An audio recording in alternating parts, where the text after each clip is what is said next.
오늘 하나님 말씀의 제목은 질그릇에 담긴 보배입니다.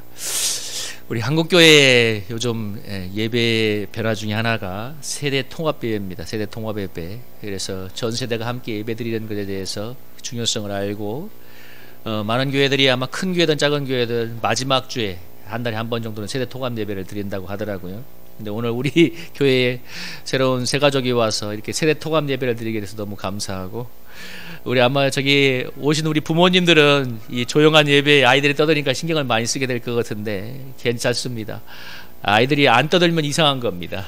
그게 아이들이 당연히 떠들고, 그래서 이렇게 아이들과 함께 예배 드릴 수 있는 것도 참 큰 은혜인데요. 요즘 시골에 가면 여러분 뭐 군단이 이런 데도 아이가 어쩌다 한 명씩 태어나면 군수가 돈을 들고 찾아가서 정말 축하를 하고, 저희 지인 목사님이 셋째를 하니까 동사무소 가니까 동사무소의 그 동장이 직원들 다 일으켜가지고 목사님이 역시 예고 간다면서 기립박수를 쳐더랍니다. 그래서 우리 이렇게 귀한 아이들이 이렇게 와서 함께 예배드리는 게 너무 감사하고, 우리 부모님들 너무 크게 신경 안 썼으면 좋겠어요. 그냥 편안하게 예배 드리시고, 아이들이 떠드는 거 저희들 너무나 잘 알고 있으니까 이렇게 우리 함께 환영의 마음으로 예배 드렸으면 좋겠습니다. 우리 나중에 엄마가 오면 우리 함께 환영의 박수 한번 치도록 하고요. 우리 옆에 있는 분하고 한번 인사하도록 하겠습니다. 이렇게 인사할까요? 우리는 세상 최고의 보물을 가진 사람입니다. 이렇게 인사하겠습니다. 시작. 우리는 세상 최고의 보물을 가진 사람입니다. 아멘. 오늘은 질그릇에 담긴 보배라는 제목으로 은혜를 나누겠습니다.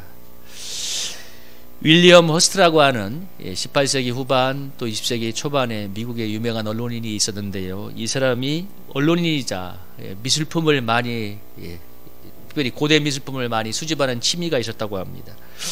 그래 어느 날 이제 유럽에 여행을 가는데 유럽의 왕가에서 썼던 아주 귀한 도자기가 이 골동품점에 돌아다닌다는 정보를 입수하고 이 도자기를 사려고 그렇게 몇 년을 이렇게 수소문 했는데 결국 찾지를 못했대요. 그런데 마지막에 몇 년 뒤에 어떤 소식을 듣냐면 미국의 어떤 언론인이 그 도자기를 사갔다는 소식까지, 정보까지 알게 되었습니다. 그래서 그 언론인을, 자기 자국에 사는 언론인을 찾기 위해서 백방으로 노력했는데 나중에 찾고 찾은 다음에 결론이 뭐였냐면 그 도자기를 수집해간 언론인이 바로 자기였다는 것입니다. 그래서 나중에 알고 보니까 자기가 몇 년 전에 유럽에 가서 어느 골동품점에서 그냥 도자기 하나 사가지고 그냥 갖고 와가지고 자기의 창고에 그냥 던져놨는데 그게 바로 자기가 그렇게 찾던 그거였던 거예요. 그래서 나중에 그 존재도 잊어버렸던 그 그냥 별 가치가 없다는 도자기가 정말 유럽의 왕가에서 사용하던 정말 가치 있는, 아주 고고학적인 가치가 있는 그런 이 미술품인 걸 나중에 알게 되었다는 얘기가 있습니다. 여러분, 우리의 신앙생활이 이렇게 될 수가 있는데요. 여러분, 우리가 천국에 보화되신 예수 그리스도를 소유하고 있지만 그러나 영적으로 눈이 떠지지 않으면, 아까 윌리엄 허스트가 그 정말 가치가 있는 도자기를 사놓고도 창고에 던져두고 자기가 갖고 있음에도 몇 년 동안 그걸 찾아다녔잖아요. 그런 신앙생활을 할 수가 있습니다. 그래서 예수님이 이렇게 얘기했습니다. 마태복음 13장 44절에서 천국은 마치 밭에 감추인 보화 같아서 사람이 이를 발견하여 숨겨두고 기뻐하며 돌아와서 자기의 소유를 다 팔아 그 밭을 산다고 합니다. 여러분, 천국은 마치 밭에 감추인 보화와 같습니다. 중요한 건 감추어져 있어요. 그래서 이 보화의 가치를 발견한 사람만이 자기의 전 소유를 팔아서 이 보화를 살 수가 있고, 예수님의 가치를 발견한 사람만이 자기의 인생을 투자할 수가 있는 것이죠. 그래서 하나님은 우리의 영적인 눈을 뜨게 하여서 예수님을 발견하게 합니다. 하나님, 우리의 영적인 눈을 뜨게 하는 방법이 뭐냐? 우리가 질그릇처럼 연약한 존재인 것을 알게 하는 것입니다. 여러분, 질그릇은 흙으로 만든 그릇인데, 여러분, 예를 들면 쇠나 여러 가지 이런 거로 만든 그릇은 떨어져도 별 이상이 없죠. 그러나 질그릇은 떨어지면 다 깨지고 조금만 하면 뭐예요? 금이 가죠. 금이 간 질그릇은 버려야 되잖아요. 하나님이 우리를 이처럼 질그릇처럼 만들었는데 다이아몬드나 쇠로 만든 것이 아니라 질그릇처럼 만들었기 때문에 너무나 연약한 존재입니다. 그래서 하나님이 우리의 영적인 눈을 뜨게 하는 방법이 뭐냐? 우리가 질그릇 같은 존재인 것을 알게 하는 것입니다. 그래서 여러분 7절을 한번 읽어볼까요? 한번 7절 한번 읽어보겠습니다. 시작. 우리가 이 보배를 질그릇에 가졌으니 이는 심히 큰 능력은 하나님께 있고 우리에게 있지 아니함을 알게 하려 함이라. 하나님께서 우리에게 보배로운 예수님을 질그 같은 우리에게 두신 이유가 뭐냐면 능력이 하나님께 있고 우리에게 있지 아니함을 알게 하려 함이라. 그러니까 약할 때 강함 되시는 주님, 우리의 연약할 때 강함 되시는 그 주님을 드러내기 위해서라고 성경이 말하고 있습니다. 그래서 하나님 나라에서 하나님께서 우리의 연약함을 통하여 일한다는 걸 여러분이 우리가 잘 깨달을 필요가 있어요. 하나님께서 우리의 오히려 약하고 깨어짐을 통하여 그 틈을 통하여 성령이 역사하게 됩니다. 그래서 내 안에 계신 예수 그리스도의 증거가 드러나려면 질그 같은 내가 깨지는 역사가 필요합니다. 여러분, 우리는 연약하기 때문에 안 깨지길 바라잖아요. 그죠? 깨지면 박살이 나고 아무것도 없는 거죠. 그런데 질그릇에 쌓인 예수 그리스도가 드러나려면 이 질그릇이 깨지는 게 중요합니다. 없어지는 게 중요해요. 깨어서 사라지는 게 중요해요. 그래야 예수 그리스도가 빛이 나는 거예요. 여러분, 어릴 적에 아마 초등학교 다닐 때, 제가 초등학교 때 했던 운동 중에 하나, 놀이 중에 하나가, 운동회 때 했던 놀이 중에 하나가 소위 말하는 오재미 던지라는 게 있어요. 오재미 던지기가 뭐냐면 큰 바구니 같은 거에다가 안에다가 이제 꽃가루하고 이렇게 현수막 같은 걸 넣어놓고 그 바구니를 장대에 달고 이렇게 오재미를 던져서 그걸 터트리는 거죠. 그래서 그걸 빨리 터트리는 팀이 우승하지 않습니까? 해보셨어요 혹시? 예, 해보신 분들은 아시면 우리 정태만 집사님까지는 아시는 것 같네, 최동원 집사님이랑. 근데 거기도 했어요 우리. 예, 현철 집사님도 아시네요. 근데 그 오재미 던지기의 핵심은 뭐예요? 열심히 가서 막 던져가지고 세게 던져서 오재미를 터트려야만, 빨리 터트려야 되잖아요. 그래야 그 안에 꽃가루와 현수막이 딱 떨어져서 승리를 하게 되는 것처럼, 우리의 신앙에 하나님께서 오재미 바구니를 터트리는 것처럼 내 안에 계신 예수 그리스도가 드러나야 되기 때문에, 그래 하나님의 영광이 나타나고 아버지의 영광이 나타나기 때문에 우리의 연약함을 사용하시기도 하고 우리가 연약함을 깨닫도록 합니다. 사실 우리는 정말 연약한 존재 아닙니까? 현대 과학 문명과 의학을 자랑했지만 여러분, 바이러스 때문에, 코로나 때문에 2년 내내 얼마나 고통을 하고 있습니까? 우리가 말 한마디에서 상처를 받고 힘들어하는 존재고, 여러분 감기만 걸려도 들어눕는 게 우리 존재 아닙니까? 제가 기도 중에 여러분의 그런 말 했잖아요. 우리 코로나만 한번 걸려도 예배도 못 오고, 여러분 내일부터 하던 일도 멈춰야 돼요. 그래서 우리는 그렇게 연약한 존재입니다. 그런데 이렇게 연약한 우리 안에 보배 되신 예수님이 있기 때문에 그 이어지는 8장 9절 10절처럼 사방으로 우겨쌈을 당해도 쌓이지 않고, 답답한 일을 당해도 낙심하지 않고, 박해를 받아도 버림받지 않고, 꺾으름을 당해도 망하지 아니하는 능력을 발휘하게 됩니다. 예수님이 있기 때문입니다. 예수님이 역사하기 때문에 우겨쌈을 당해도 쌓이지 않고, 핍박을 받아도 꺾으림을 당해도 망하지 않는 인생이 됩니다. 여러분, 코로나로 인해서 많은 사람들이 힘들어하는데요, 여러분 제가 여기저기서 이게 지인들을 통해서 듣는 것은 요즘 젊은 사람들의 고독사가 그렇게 많다는 거예요. 젊은 사람들의 고독사가. 제가 우리 내 아는 그 청년의 그 위에 위에 있는 팀장이 그랬다잖아요. 자기 집에 새들어 사는 어느 여자 청년이 자살을 했는데, 그때 경찰관이 와서 하는 말이 오늘만 6번째였다고. 오늘만 6번째였다고.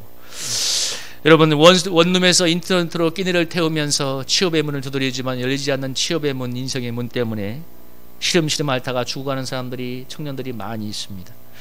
여러분, 정신력이 약해서 죽는 게 아니라 사람이 원래 연약하기 때문에 그렇게 되는 것입니다. 여러분, 이게 참 중요한 거예요. 정신력이 약해서 가는 게 아니라 사람이 연약하기 때문에 그런 거예요. 여러분, 그런 사람들을 어떻게 살릴 수 있을까요? 여러분, 질그 같은 우리 인생에 예수 그리스도가 들어오시면 살리는 역사가 일어날 줄로 믿습니다. 예수님 만나면 죽어가던 사람도 여러분 살아날 수 있습니다. 그래서 살리는 역사를 이루려면 먼저 내가 예수님을 만나는 게 중요한 거예요. 내가 예수님을 만나도록 하기 위해서, 그래야 살리는 역사가 일어나기 때문에 하나님은 우리에게 예수의 죽음을 짊어지는 삶을 살게 합니다. 여러분, 10절 11절을 한번 읽어볼까요? 한번 읽어보겠습니다. 시작. 우리가 항상 예수의 죽음을 몸에 짊어지면 예수의 생명이 또한 우리 몸에 나타나게 하려 합니다. 우리 살아있는 자가 항상 예수를 위하여 죽음에 넘겨짐은 예수의 생명이 또한 우리 죽을 육체에 나타나게 하려 함이라. 아멘. 여러분, 예수의 죽음을 우리의 삶에 짊어지게 함으로써 하나님께서 예수의 생명이 우리의 삶에, 우리의 몸에 나타나도록 역사한다고 사도 바울이 얘기하고 있습니다. 그래서 예수의 죽음을 몸에 짊어진다는 말은 예수님의 십자가의 고난을 내가 함께 삶에 함께 달고 사는 것을 말하죠.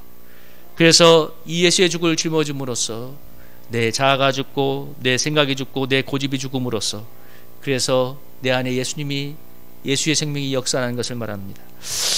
제가 청소 일을 하면서 지금도 제일 싫은 것 중에 하나가 뭐냐면 신주를 닦는 겁니다. 그건 적응이 안 돼요. 하나님이 이것을 왜 계속하게 하실까 생각을 해보니까 여러분 한 가지 확실히 느껴지는 건 있어요. 하나님이 옳지 않다는 내 생각을 죽게 한다는 것을 많이 느껴요. 옳지 않다는 내 생각, 내가 생각하기에는 옳지 않은 일이고 내가 생각하기에는 손해보는 일 같은데 하나님이 그 일을 계속 강하게 함으로써 옳지 않다는 그 사람의 생각을 죽게 한다는 훈련이라는 생각이 들었습니다.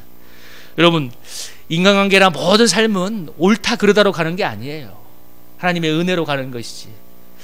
부교육자 때 어느 집사님과 대화를 하는데 그분이 아주 가벼운 농담을 했는데 제가 발끈해서 저도 농담으로 받아친 적이 있습니다. 근데 그분이 저에게 지나가면서 무슨 말을 했냐면, 목사님이 제가 이렇게 가볍게 농담을 해도 받아치니까 관계가 힘들다고 했습니다. 그때 제가 마음에 느낀 게 뭐냐면, 내가 그 자그마한 말 한마디도 마음으로 삼키지 못하는구나. 그만큼 내가 자존심도 강하고 강한 자아를 갖고 있구나 하는 것을 많이 느꼈는데, 여러분, 제가 신주를 닦으면서 강한 자아와 자존심을 계속 녹여내고 있습니다. 그 시간이라는 걸 저는 느끼고 있습니다. 여러분, 출애굽한 이스라엘 백성이 광야에서 20세 이상의 사람은 다 죽었죠. 그래서 가나안 땅은 20세 이하나 아니면 광야에서 태어났던 세대가 가나안 땅에 들어갔습니다. 여러분, 20세 이상의 성인이 광야에서 뺑뺑이를 돌다가 죽은 것처럼 우리가 광야 같은 세상에서 예수님의 죽음을 몸에 짊어짐으로써 우리의 옛사람이 죽어가는 것입니다. 그래야 우리 안에 예수의 생명이 나타나는 거죠. 11절은 이렇게 말하고 있습니다. 우리 살아있는 자가 항상 예수를 위하여 죽음에 넘겨지면 예수의 생명이 우리의 생명에, 우리 죽을 육체에 나타나게 합니다. 여러분, 우리가 예수를 위하여 죽음에 넘겨질 때 예수의 생명이 우리 죽을 육체에 나타난다고 말하고 있습니다. 그러니까 예수님의 십자가 죽음과 함께 우리가 죽어갈 때 부활의 능력이 우리 삶에 나타나는 거죠. 여러분, 사도 바울이 정말 그의 일생 동안 얼마나 많은 고난을 받았는지 모릅니다. 여러분이 사도행전 14장 19절에 보면 이렇게 얘기합니다. 유대인들이 안디옥과 이고니에서 무리를 충동해서 사도 바울을 거의 돌로 쳐서 끄드렸는데, 죽은 줄 알았는데 사도 바울이 툴툴 털고 일어나서 그 성에 들어가고 그 다음날 더베로 가서 복음을 전해서 많은 사람을 제대로 삼았고, 22절에 이렇게 하고 있습니다. 여러분, 22절을 한번 읽어볼까요? 한번 읽어보겠습니다. 시작. 제자들의 마음을 굳게 하여 이 믿음에 머물러 있으라 권하고, 또 우리가 하나님 나라에 들어가려면 많은 환난을 겪어야 할 것이라 하고. 여러분, 사도 바울이 이 죽을 것 같은 고난을 당하고 수많은 사람에게 복음을 전한 다음에 제자들에게 말했습니다. 이 믿음에 머물러 있으라. 여러분, 이게 쉽게 할 말이에요. 나처럼 고난을 받지만 믿음으로 강건하라는 말이잖아요. 우리가 하나님 나라에 들어가면 많은 환난을 겪어야 할 것. 그런데 저는 그 사도 바울이 현장에서 그 말을 전할 때 수많은 제자들이 여러분 아멘으로 받아들일 거라고 믿습니다. 왜? 바울의 삶, 그 예수의 죽음을 통해서 부활의 능력을 증거해냈잖아요. 그리고 와서 이 믿음에 머물러 있으라 할 때 여러분, 제자들이, 연약한 제자들의 마음이 강해지지 않았겠습니까? 하나님 나라에 들어가면 이런 고난도 있고 이 고난도 이길 수 있다는 걸 느꼈을 것입니다. 여러분, 사도행전 16장에서 바울이 빌립보에서 복음을 전하다가 억울하게 누명을 쓰고 매를 맞고 감옥에 갇혔을 때, 여러분, 그 밤에 찬미할 때 지진이 나서 옥문이 열리고 자살하던 간수에게 복음이 증거되고 그 간수의 일가족이 다 예수님을 믿게 되었습니다. 그 유명한 그때 얘기를 했죠. 주 예수를 믿으라, 그리하면 너와 내 집이 구원을 받으리라. 이 일로 일가족이 다 예수님을 만나고 여러분 빌립보에 개척교회가 서게 되었습니다. 그가 많은 예수의 죽음을 몸에 짊어진 일생, 주님 때문에 많은 고난을 받는 삶을 살았지만 그 안에 계신 예수님의 생명이 역사하여 그를 붙잡아 주었고, 사방으로 오개쌈을 당해도 쌓이지 않고, 답답한 일을 당해도 낙심하지 않고, 박해를 받아도 버림받지 아니하고, 꺾으림을 당해도 망하지 아니하는 삶을 살았습니다. 더 중요한 것은 예수님을 죽음을 몸에 짊어진 그의 인생을 통해서 예수님의 생명이 나타나서 부활의 능력으로 복음이 증거되게 했다는 것입니다. 그래서 많은 사람들에게 여러분 복음이 증거되는 역사가 일어났습니다. 2021년 다니엘 기도회 때 둘째 날에 이은상 선교사 한 분이 참 이렇게 간증할 때 그분의 부름받은 사명이 아주 지구촌의 오지나 분쟁 지역에 가서 복음을 전하는 건데, 그래서 생명의 위협을 여러 번 당하고 가서 복음을 전했는데, 그렇게 해서 많은 제자를 세웠는데, 중요한 건 그렇게 생명의 위험을 무릅쓰고 죽음을 무릅쓰고 복음을 전하니까 그의 제자들이 코로나 상황이 왔는데 어마어마한 역사를 합니다. 그러니까 한 제자가 코로나에 3번이 걸려서 그야말로 마른 뼈다귀처럼 마르게 되었는데, 그 제자가 그 상황에서 복음을 전해서 현지인들을 50명을 여러분 바닷가에서 세례를 주었다는 간증을 들을 때 저는 너무 큰 감동. 저렇게 저 사람에게 저 어려운 가운데도 생명을 무릅쓰고 복음을 전하니까 저런 제자가 나오는구나. 여러분, 그래서 바울이 뭐라고 얘기합니까? 이렇게 얘기합니다. 여러분 13절 한번 12절 한번 읽어볼까요? 한번 읽어보겠습니다. 시작. 그런즉 사망은 우리 안에서 역사하고 생명은 너희 안에서 역사하느니라. 아멘. 여러분, 바울이 짊어진 그 고난 때문에 부활의 주님이 증거되고, 그래서 생명이 수많은 사람들에게 너희 안에서 역사하고 있다고 말하고 있습니다. 여러분, 우리 사랑하는 성도님들이 주님이 주시는 그 십자가, 주님의 죽음을 나의 것으로 받아들이고 힘있게 감당한다면 부활의 능력이 우리 안에서 역사하게 될 줄로 믿습니다. 여러분, 이게 참 중요합니다. 사망은 우리 안에서 역사하고 예수의 죽음을 그 바울이 짊어질 때 부활의 능력이 그의 사랑하는 자들과 수많은 사람들에게 역사했다는 것입니다. 그래서 여러분, 기독교가 역설의 종교인 것을 꼭 아셔야 돼요. 내가 죽을 때 예수가 살고, 예수가 살 때 여러분 다른 사람을 살려낼 수가 있습니다. 여러분, 근데 내가 살면 내 안에 예수가 죽고 다른 사람에게 생명의 역사가 갈 수가 없습니다. 간단해요. 아니, 옆에 있는 부부일지라도 내가 살려고 하면 예수가 죽고 내 사랑하는 배우자도 죽게 됩니다. 영적으로. 그러나 내가 죽으면 예수가 살고 그 살아계신 부활의 주님이 내 배우자도 살리고 자녀도 살리고 다른 사람도 살리는 놀라운 부활의 역사를 이룰 줄로 믿습니다. 십자가의 죽음과 고난을 통해서 부활의 주님이 역사할 때 예수가 증거될 수 있습니다. 사도 바울이 정말 놀라운 고백을 하죠. 사망은 우리 안에서 역사하고 생명은 너희 안에서 역사하니라. 예수님이 죽었기 때문에 부활의 역사가 일어났고, 예수님이 죽었기 때문에 여러분 그 부활의 주님이 우리에게 왔잖아요.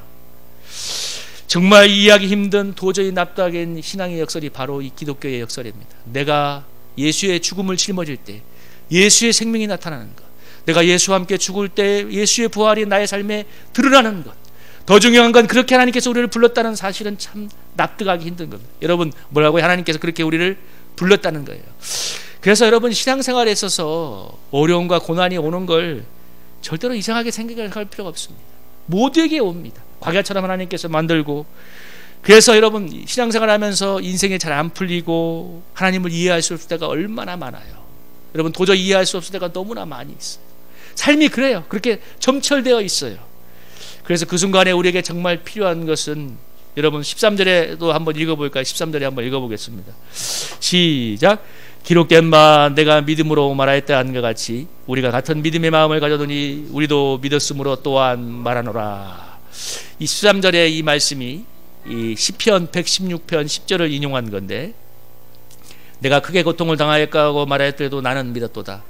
이 다윗이 광야에서 사울에게 쫓기면서 엄청난 고난을 당할 때 내가 크게 고난을 당한다고 말할 때도 나는 믿었도다. 하나님께서 나를 지키실 것을 믿었다고 얘기하는데, 이런 믿음, 하나님께서 부활에, 그러니까 나가 고난을 당하고 예수의 죽음을 몸에 짊어지고 그렇게 하지만 사방으로 우겨쌈을 당하고 박해를 받는 삶을 살아가지만, 그러나 예수의 생명이 우리 안에서 부활의 주님이 계시기 때문에 나를 지킬 거라는 그런 믿음을 갖는 것이라고 얘기하고 있습니다.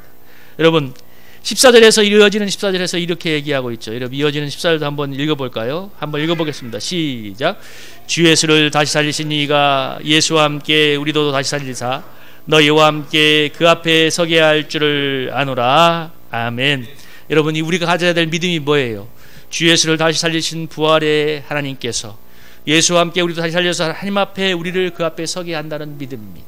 그러니까 여러분, 우리가 신앙이 이런 겁니다. 신앙이 두 가지죠. 하나는 우리 안에 구원이 이미 완성되고 이루어진 건데 그 구원이 적용되어지는 과정이지만, 근데 부활의 주님이 우리를 승리를 주셨기 때문에 뭐예요? 결과는 언제나 여러분 승리의 전제가 확정되었다는 것입니다. 그 믿음을 갖고 살라는 거예요. 부활의 주님이 주 예수를 다시 살리는 하나님께서 우리도 살려서 너희와 함께 그 앞에 서게 할 줄을 아노라. 하나님 앞에 서게 한다는 그런 믿음입니다. 부활의 주님께서 우리를 붙잡아 주시고 우리를 끝까지 승리케 하여서 하나님 앞에 서게 한다는 그 믿음을 가지라고 얘기합니다. 그럴 때 사방에 우겨쌈을 당해도 쌓이지 않고, 답답한 일을 당해도 낙심하지 않고, 박해를 받아도 거꾸름을 당해도 망하지 않는 부활의 능력을 나타낼 수 있습니다. 그리고 여러분, 그런 부활의 능력을 나타낼 때 정말 사망은 우리 안에서 역사하지만 생명은 너희 안에서 역사한다는 고백처럼 다른 사람에게 생명의 역사를 나타내는 주인공이 되게 됩니다. 여러분, 이 말씀을 한번 정리하면서 우리 한번 우리 삶에 적용했으면 좋겠습니다. 예수의 죽음을 내 몸에 짊어질 때 예수의 생명이 나타난다고 얘기하고 있는데, 질것 같은 우리의 인생이지만 여러분, 우리가 예수 그리스도의 죽음과 동참할 때 부활의 능력이 역사해서 여러분 살리는 역사가 우리 삶에 충만하게 일어나게 될 줄로 믿습니다. 여러분, 그런 소망을 붙드는 이 시간 되기를 주님의 이름으로 축복합니다.